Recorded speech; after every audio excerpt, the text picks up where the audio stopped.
নমস্কার বন্ধুরা, আমার নতুন ব্লগে আমাদের সবাইকে স্বাগত জানাই। আশা করছি সবাই ভালো আছেন, যে যেখানে আছেন। আমরা আজকে দুপুর 1টার সময় এই রিসর্টে ঢুকেছি এবং একটা ব্লগ আমি শেষ করেছি। মধ্যবর্তী সময়ে আর বিশেষ ব্লগ আমি করিনি। আমার মেয়ের ফোন থেকে হয়েছিল হচ্ছে দুপুরবেলায় আমরা কি খেয়েছি সেটার একটা ছোট্ট ছোট্ট খণ্ডচিত্র, সেটা বরং এখানে আপনারা দেখে নিন। তারপর আসছি আবার এই এখনকার সময়ে ফেরত। আমরা যখন এখানে এসেছি পাগলপাড়া খিদে নিয়ে, তো তারপর অর্ডারটা দিয়ে দেওয়া হয়ে গেছিলো। আমার মেয়ে তো যেখানেই যাক সে তো কিছুতেই ভাত খাবে না, পারলে বাড়িতেও সে 3 বেলাই মানে রুটি খায় বা অন্য কিছু একটা খায়, মোট কথা ভাত খেতে ওটা ভালোবাসে না। কিন্তু আমি আর তার বাবা পুরোপুরি ভীত মানুষ, সেই জন্য এদের না খুব ভালো ওই থালির অপশন ছিল। আমরা থালি অর্ডার করেছি। আজকে আমরা দুজনেই অর্ডার করেছি মাটন থালি। বেশ ভালো দিয়েছিল, অনেক কিছুই দিয়েছে। তবে বিভিন্ন জায়গায় বিভিন্ন রকম রান্নাবান্না, এই ঘরোয়া রান্না খেয়ে দেখেছি আমাদের বাড়িতে আলপনাদির মাটনের ঝোল সে একেবারে অনবদ্য। ওই পর্যায়ে পৌঁছানোটা অন্যের পক্ষে মুশকিল।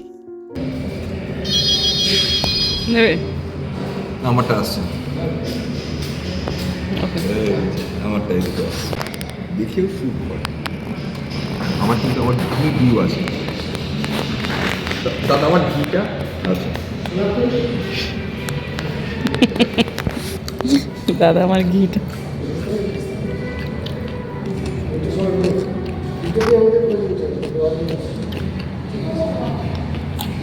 না, তোমাকে যাবে দাদা, এটা একটু সরিয়ে দিতে হবে, ফুলদানিটা জায়গা কম আছে।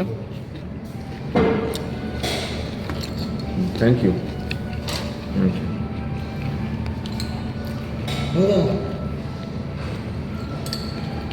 বাস ঠিক আছে, থ্যাংক ইউ। মাটন থালায় ছিল একটা তরকারি, ডাল, চাটনি, মিষ্টি, পাঁপড়, স্যালাড আর মাটন। আর হ্যাঁ, ঝুরঝুরে আলু ভাজাও ছিল। সব মিলিয়ে চালটা খুব ভালো ছিল, খাওয়াটা খুব ভালো হয়েছিল। এই মুহূর্তে ডিনার করতে এসেছি, আবার ওই একই জায়গায়। সিটটা একটুখানি চেঞ্জ করে নিয়েছি। বোধসত্যবাবু একটু এদিক ওদিক কোথায় গেছিলেন, এবং এখানকার খাওয়াটা বেশ ভালোই। এখানে এসেছি, এখানে এখানে এখানে তো আমাদের কালকে তারাপীঠে যাওয়া, আমরা আজকে নিজেদেরকে একদম সম্পূর্ণ বিশ্রাম দিয়েছি। যার ফলে এসেছি, ওই ভোরবেলায় ওঠা এসবগুলো হয়েছে, প্রচুর পরিমাণে ঘুমিয়েছি। ভদ্রলোককে কিছু বলবেন? এগুলো কি খেয়ে নেবো? কিছু ফল এখানে বলছি, আসিফ বলছি এখানে কিছু ফলমূল আছে, খেয়ে নেবো। আচ্ছা, তো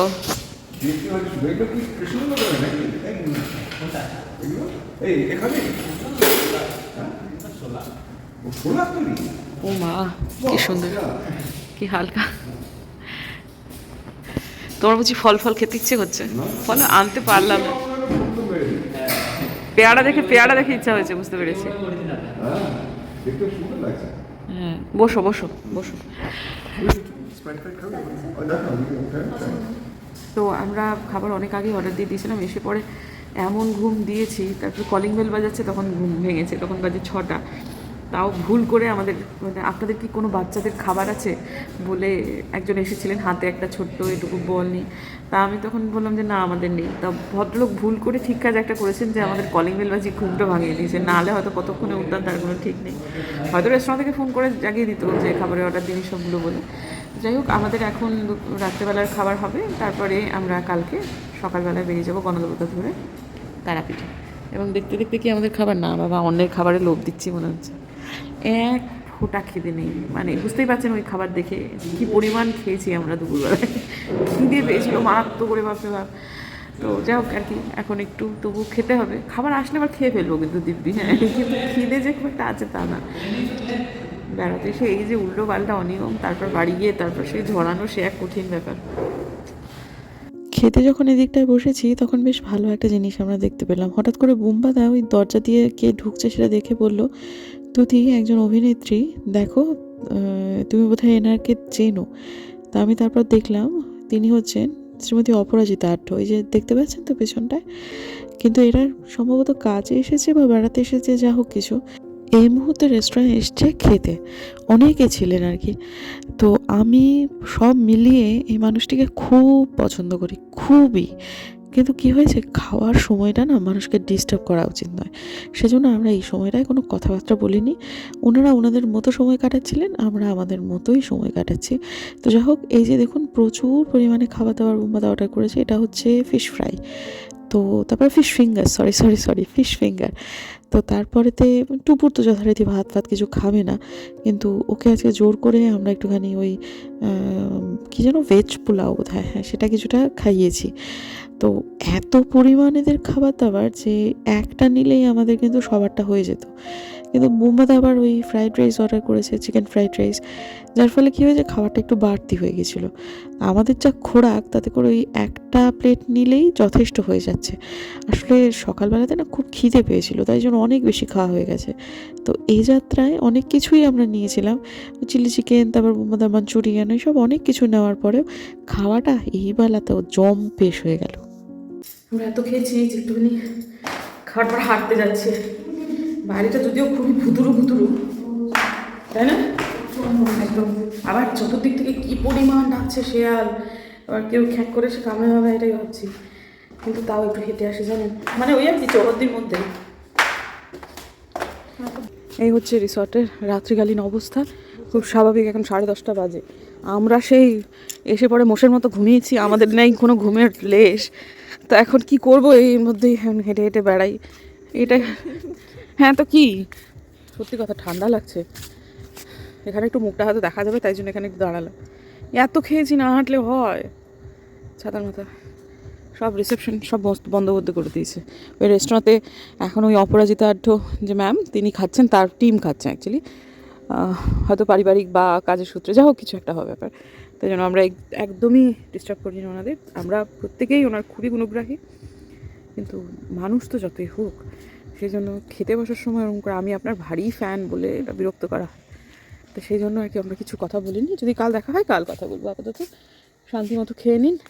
আর এখন আরে বাপরে বাপ, আমরা বরটাকে খুঁজে পাচ্ছি না। ওই যে বরটা ওখানে বসে আছে জানেন, ওই যে দেখানো যাবে, এই যে খানিকটা দেখতে পেলেন হয়তো, এই যে মোবাইল দেখছে। আমরা তোমায় দেখে ফেলেছি, উত্তর নেই। চলুন।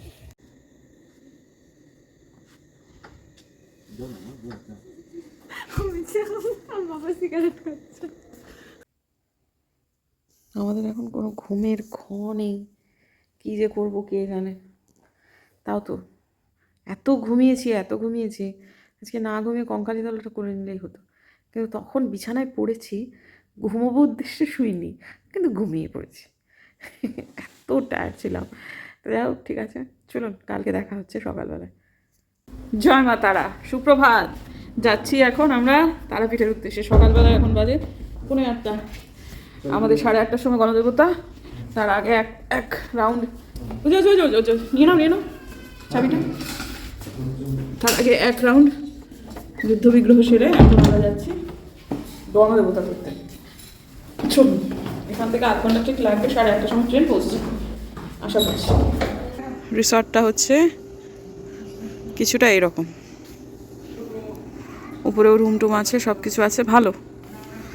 প্রচুর হাঁটা চলাফেরার জায়গা। কালকে তো যেমন খেয়ে দিয়ে পায়চারি করতে গেছিলাম।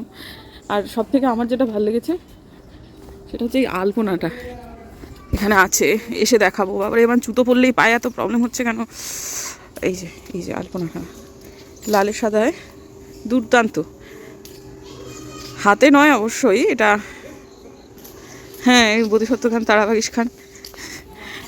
চলুন যাওয়া যাক। জয় মা তারা। যে এ হচ্ছে আমাদের ঘরের জানলাগুলো। এটা যে বাইরে থেকে এরকমভাবে খোলা যাবে সেটা অনুমানে ছিল না। খুললে পুরোপুরি খোলা, কিন্তু দারুণ।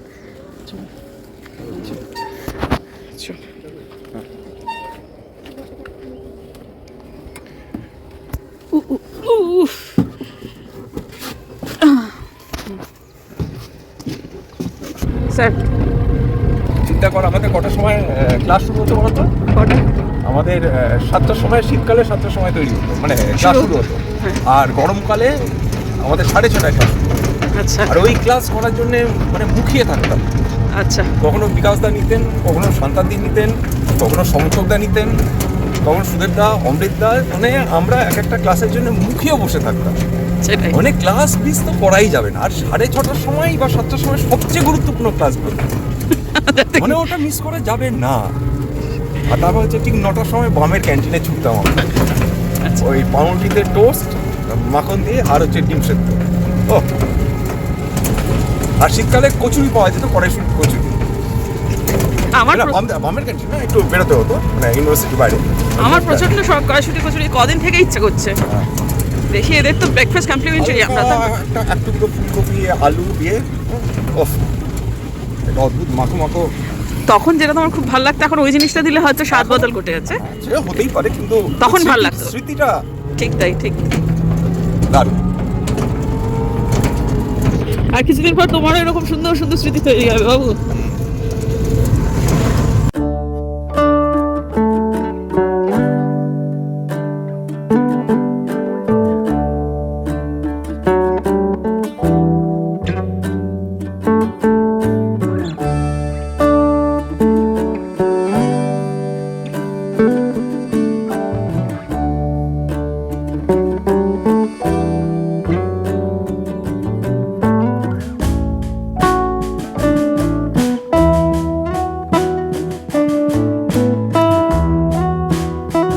কেমন লাগছে? তোমার বাবা তোমার তারাপীঠের ইচ্ছা পূরণ করেছে? স্নান করেছো তো সকালে? ঠেল চান না করে আসার ইচ্ছে ছিল। পুজো দিতে যাবি, মায়ের কাছে যাচ্ছি তো, মানে কত অজুহাত। তারপর যাও, চান টান করে এবার এসেছে, কিন্তু গণদেবতা সামান্য একটু লেট আছে বলে হচ্ছে। ঠিক আছে, অসুবিধা নেই। শীতের রোদ্দুরটা গায়ে খুব আরাম লাগে। হাওড়া আজিমগঞ্জ গণদেবতা এক্সপ্রেস 1 নম্বর প্ল্যাটফর্মে আসছে 13017 আপ C1 হচ্ছে হাওড়া আমাদের আজিমগঞ্জ এখানে গণদেবতা দাঁড়িয়ে আছে। এক্সপ্রেস ইজ অ্যারাইভিং অন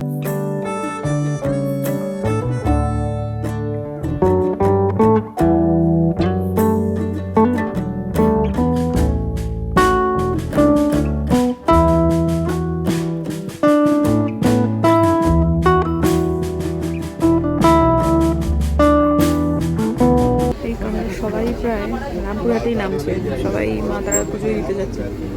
তার মানে আজকের দিনটা সত্যি ভালো, আমরা এত কিছু ভেবে প্ল্যান করিনি, তো ভালো দিনেই মা তারা ডেকে পাঠালাম। তাকে নিয়ে আর পারা গেল না। একটা পাঞ্জাবি নিয়ে এসছে, সেটাকে এমনভাবে ক্যারি করছে, আর পুরো ট্রেন নেমে গেল হচ্ছে রামপুরহাটে। হ্যাঁ, এই তো দেখে মনে হচ্ছে স্কার্ট পরেছে, সত্যি কথা। এই লোকটা ভুলে গেছে যে বউ আছে, বাচ্চা আছে পেছনে, ভুলে গেছে, ওই দিকে চলে গেছে। সরে পড়েছি, এবার যাবো। এইখানে আছে একজন বাবা। হ্যাঁ রে বাবা, ব্যাগটা রাখছি।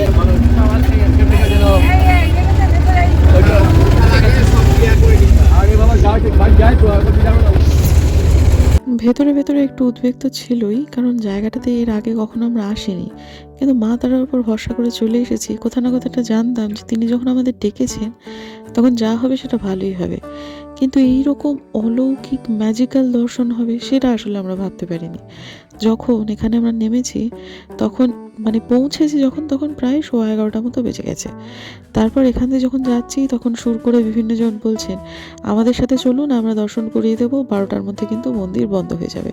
এদিকে আমরা তো পানটা আগে থেকে ঠিক করেই রেখেছিলাম। আমাদের পানটা ঠিক করতে সাহায্য করেছিল আমাদের রাহেলাকে আপনাদের নিশ্চয়ই মনে আছে, এর আগের ব্লগে আমি দেখিয়েছি। আর রাহেলার হাজব্যান্ড রাজুদা কয়েকদিন আগে আমাদের বাড়ি এসেছিলেন। রাহেলারা বহুবার তারাপীঠে এসেছেন। তো সেই পান্ডা ভদ্রলোক খানিকটা দূরে, তার সঙ্গে আমাদের দেখা হলো। এখানে তার একটা দোকান আছে। ভদ্রলোক যে এত এক্সপার্ট এই ব্যাপারে সেটা ভাবনার বাইরে ছিল আমাদের। এবং এখান থেকে যখন আমরা উনি আমাদের বলছিলেন যে কী কী করণীয় আছে, যেহেতু আমরা প্রথমবার এসেছি, তো একটা বস্ত্রদানের কথা বলছিলেন। বস্ত্রদানের চল আছে সেটা আমি জানি। তো আমরা একটা শাল দেবো মাকে, যেহেতু শীতকাল সেহেতু। তো তখন বললেন যে চলুন তাহলে আপনাদের কিনিয়ে দিচ্ছি বলে একটা দোকানে নিয়ে গেলেন। আসলে এখানে কোনো জোড়াজুড়ি নেই, আপনি বস্ত্র দিতেও পারেন নাও পারেন। অনেক পান্ডাই হয়তো জোড়াজুড়ি করেন, কিন্তু আমাদের পান্ডা একটুও জোড়াজুড়ি করেননি। তিনি বলেছিলেন যা আপনাদের সাথে কুলোবে তাই আপনারা দেবেন। তো একটা শাল তো শীতে এসেছি, মাকে একটু দিতেই হয়। তো গেলাম, যাওয়ার পর খুব সুন্দর শাল পেলাম বটে, এবং আমরা শালই কিনেছি। এই চাদরগুলো দেখাচ্ছিল, চাদরগুলো আমার ঠিক পছন্দ হচ্ছিল না। ওই ট্রেডিশনাল শাল যেরকম আমরা গায়ে দিয়ে থাকি, আমার মনে হলো সারা জীবন আমি আমার মাকে, আমার শাশুড়ি মাকে এই ধরনের শালই তো ক্যারি করতে দেখেছি, মাতৃরূপের কাছে এসেছি, আমি নিজেও এই ধরনের শালই ব্যবহার করি, তাই মাকে এইরকম শালই দেব। আমার এবং মোমবাতার দুজনেরই লাল রঙের শালই দেওয়ার ইচ্ছা ছিল। অন্য রঙের শাল দিলেও হতো, কিন্তু আমাদের এই প্রথমবার তো আমরা মাকে লাল রঙের শালই দেব।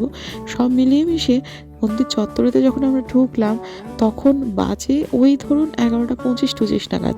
এদিকে 12টার সময় সত্যি সত্যি মন্দিরটা বন্ধ হয়ে যাবে। ভদ্রলোক যে এত মানে কি বলবো, মানে ঘাত সব জানেন কিভাবে কি করতে হবে, স্বাভাবিকভাবে এটাই তার কাজ, কিন্তু তারপর উনি এত সুন্দরভাবে আমাদের গাইড করে দিলেন যে আমরা যখন সমস্ত মন্দির দর্শন সেরে আমরা যখন ওনার আবার দোকানে এলাম, তখন বাজে 11:50, অর্থাৎ তখনও পরিমাণ আরও 10 মিনিট দর্শন করা যেতে পারে। হ্যাঁ, এটা ঘটনা যে আমরা ভিআইপি দর্শনের লাইন দাঁড়িয়েছিলাম, কিন্তু তার মধ্যেও কাজের মধ্যে বেশ ভালো রকম একটা পারিপাট্য রয়েছে। জেনারেল লাইনে দাঁড়ালে হয়তো এত তাড়াতাড়ি আমাদের হতো না। আসলে এর আগে আমাদের ওই তিরুপতিতে তখন যখন দাঁড়িয়েছিলাম, তখন যে অনেকক্ষণ লেগেছিল সেই একটা ইমপ্রেশন ছিল। তো যাই হোক, যেটা হলো সেটা হচ্ছে যে একটা অদ্ভুত ভালো এনার্জির মধ্যে আমরা পড়ে গিয়েছিলাম। আমরা বুঝতে পারছিলাম এখানকার এনার্জিটা সাংঘাতিক হাই, এবং মেয়ে যে মা তারাকে দর্শন করতে চেয়েছিল এত ভালো দিনে, এত চমৎকার দর্শন হবে সেটা আমাদের কল্পনার অতীত ছিল। খুব ভালো দর্শন হয়েছে। ঢুকেছি, লাইনে দাঁড়িয়েছি এবং বেরিয়েছি, 15 মিনিটও লাগেনি, তাই তো? মানে আমরা দুর্দান্ত, মানে খুশি, খুব খুশি, খুব খুশি। ভদ্রলোক খুব এক্সপার্ট লোক। দাঁড়ান, এরা কথা বলছেন, ফোন এসছেন, নাম্বারটা দিয়ে দেবেন। এখানে আসুন, কথা শোনা যাচ্ছে। করতে হবে, জয় মাতারা বলতে হবে। আরে শুরু হয়ে গেছে। জয় মাতারা। আমার নাম হচ্ছে নয়ন পান্ডা। নয়ন পান্ডা। হ্যাঁ। আমার মোবাইল নাম্বার হচ্ছে 9732068235। আরেকবার বলে দিন। 9732068235। আচ্ছা, যখনই আসবেন, আমি এক মন্দিরের সেবায়িত, আমার সঙ্গে যোগাযোগ করবেন। মায়ের ভালোভাবে দর্শন করিয়ে দেওয়ার যথেষ্ট আমরা চেষ্টা করি। ভালোভাবে মায়ের চরণ ছোঁয়াবো, মাকে ভালোভাবে দর্শন করাবো, নিজের হাতে মাকে মালা পরাবেন, সেইভাবে আমরা সব কিছু করে থাকি। জয় মা। সত্যিটাই খুব ভালো দর্শন হয়েছে, খুব ভালো, দুর্দান্ত হয়েছে। Thank you Rahela, thank you very much. তোমার জন্যই নয়নদার খোঁজ পেয়েছিলাম। Thank you very very very much. আজকে কেবলমাত্র মা তারা দর্শনই করেছি, এবং মায়ের সামনে দাঁড়িয়ে যা যা বলেছি সেগুলো তো সর্বসমক্ষে বলার মতো নয়। তবে আমরা শ্মশানের দিকটায় যাইনি, খুব একটা যাওয়ার কোনোদিন আমাদের ইচ্ছা নেই। তো এখন এই মুহূর্তে আমরা বেরিয়ে যাব। মোটামুটি 12টার মধ্যে আমাদের হয়ে গেছে, আমরা 12টার সময় বেরিয়ে গেছি। এই যে জিনিসপত্রগুলো দেখাচ্ছি সেগুলো সব টুকটুক করে মায়ের জন্য, আমার শ্বশুরমশাইয়ের জন্য, টুপুরের নিজেদের জন্য, তাছাড়াও এই মিনামাসি, আলপনাদি, মামনি, সবার জন্যই টুকটুক করে যা যা পেরেছি হাতের কাছে, যা যেটুকু পেরেছি আমরা মোটামুটি তুলে নিয়েছি। একটা মজার জিনিস হয়েছে জানেন তো, বোমাদা অনেকদিন আগে 2টোর সময় একটা, মানে 2:10 মা তারা এক্সপ্রেস, সেটা না একটা টিকিট কেটে রেখেছিল। আজকে যখন আমরা আবার আসছি, মানে ওই রামপুরহাট থেকে তারাপীঠের দিকে আসছি, তখন মোমবাদা আবার একটা 4টের সময় টিকিট কাটলো, কারণ আমরা মোটামুটি কনফার্ম ছিলাম যে আমাদের তো 2টোর মধ্যে কিছুতেই কাজ হবে না।